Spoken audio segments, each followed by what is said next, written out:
ಅದಕ್ಕೆ ಪಿತಾಮಹ ಅವರಿಗೆ ಭ್ರಷ್ಟಾಚಾರದ ಬಗ್ಗೆ ನಾನು ಹಿಂದೆನೂ ಹೇಳಿದ್ದೆ. ಅದು ವಿಶ್ವವಿದ್ಯಾಲಯದ ಅವರೇನು ಕುಲಾಧಿಪತಿಗಳು ಅಂದರೆ ಗೊತ್ತಲ್ಲ, ಅವರು ವಿಶ್ವವಿದ್ಯಾಲಯದ ಭ್ರಷ್ಟಾಚಾರದ ವಿಶ್ವವಿದ್ಯಾಲಯದ ಕುಲಾಧಿಪತಿಗಳವರು. ಅದರಿಂದ ಅವರಿಗೆ ಎಲ್ಲ ರೀತಿ ಮಾಹಿತಿ ಇರ್ತದೆ ಅಂತ ಕಾಣ್ತದೆ ನನಗೆ. ನಿಮಗೆ ಗೊತ್ತಿದೆ ಮಾಧ್ಯಮದವ್ರಿಗೆ ಏನು ವ್ಯವಸ್ಥೆ ಇತ್ತು.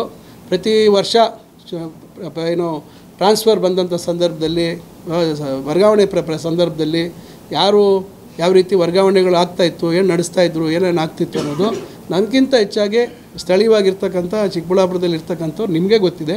ಅದರಿಂದ ಪಾಪ ಅವ್ರಿಗೆ ನೋವಾಗ್ತಿದೆ. ಏನು ಆದಾಯ ಕಮ್ಮಿ ಆಗೋಯ್ತಲ್ಲ, ಯಾಕೆ ಇದು ಆದಾಯ ಇದು ಕಳ್ಕೊಂಬಿಟ್ನಲ್ಲ ಅಂತ ಬೇಜಾರಿಗೆ ಪಾಪ ಎಲ್ಲರೂ ಅವರಂಗೆ ಅಂದ್ಕೊಂಬಿಟ್ಟು ಹೇಳ್ತಾಯಿದ್ದಾರೆ. ಕನ್ನಡಿಯಲ್ಲಿ ಈಗ ನಾನು ಹೋಗಿ ನೋಡಿದ್ರೆ ನನ್ನ ಪ್ರತಿಬಿಂಬ ಇರ್ತದೆ. ಅವ್ರು ಹೆಂಗೆ ಕಾಣಲಿಕ್ಕೆ ಸಾಧ್ಯ ಇದೆ?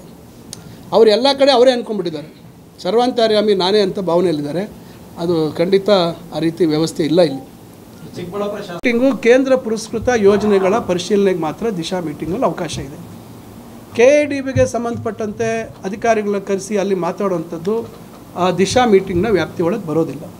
ನೀವು ಸಂಸದರಾಗಿ ನೀವು ಜನತಾ ದರ್ಶನ ಮಾಡುವಂಥದ್ದು, ಮತ್ತೊಂದು ಮಾಡುವಂಥ ಸಂದರ್ಭದಲ್ಲೂ ಅಥವಾ ಅಧಿಕಾರಿಗಳ ಹತ್ರ ಮಾಹಿತಿ ಪಡ್ಕೊಳ್ಳೋವಂಥದ್ದು ಮತ್ತೊಂದಕ್ಕೆ, ಅದಕ್ಕೆ ನಿಮಗೆ ಸಂಪೂರ್ಣ ಅಧಿಕಾರ ಇದೆ, ಸ್ವಾತಂತ್ರ್ಯ ಇದೆ.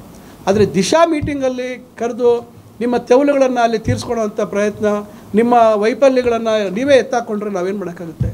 ನಾನೇ ನಿಮ್ಗೆ ಹೇಳಿದ್ದೀನಿ, ನಮ್ಮ ವಿಶ್ವೇಶ್ವರಯ್ಯ ಕ್ರೀಡಾಂಗಣದಲ್ಲೇ ಹೇಳಿದೆ, ಓಪನ್ ಆಗಿ ಹೇಳಿದೆ, 2000 ಎಕರೆ ಅದೆಲ್ಲೋ ಇಟ್ಟಿದ್ದೀರಪ್ಪ, ಅದೆಲ್ಲಿ ಪ್ರಿಲಿಮಿನರಿ ನೋಟಿಫಿಕೇಷನ್ ಆಗಿದೆಯಾ, ಏನಾಗಿದೆ, ದಯವಿಟ್ಟು ಅದು ನನಗೆ ಅದರ ದಾಖಲೆ ಕೊಡಿ, ಅಲ್ಲಿ ಕೂಡ ಕೈಗಾರಿಕೆ ಮಾಡೋಣ ಅಂತ ಹೇಳಿದ್ದೆ. ಹೇಳಿ ನಾನು ಸುಮಾರು 1 ವರ್ಷದ ಮೇಲಾಯಿತು.